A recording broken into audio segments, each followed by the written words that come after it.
But quite frankly, that ice storm of 1998 was the absolute worst weather event I ever had to Cupo. I was on the 37 years, and that was definitely, nothing came close to that.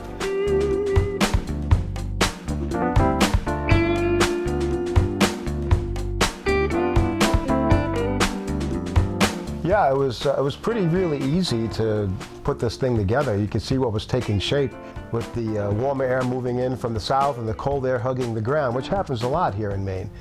But the thing about that storm that made it so unique was how nothing changed for days.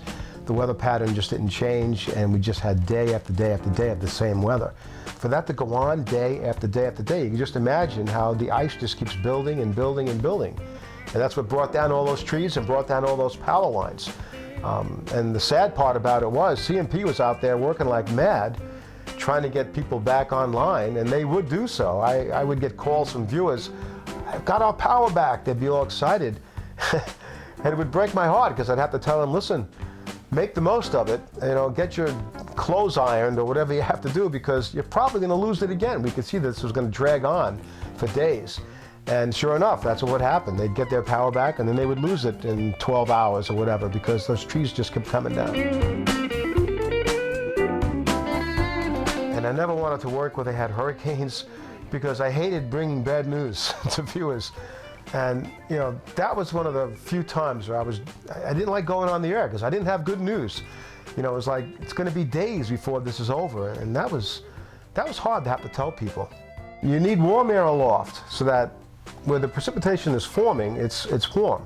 So it forms as liquid precipitation as opposed to frozen. And as that falls, it encounters colder air.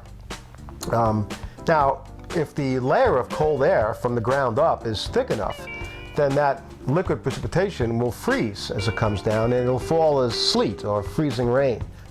Sleet or ice pellets.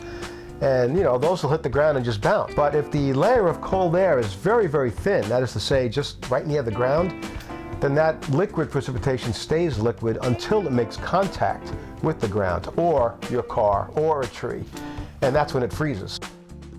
Station Channel 6 was close enough to the ocean such that there was no icing problems there. It was amazing. Half of Portland never had the ice storm, and then the other half away from the water did.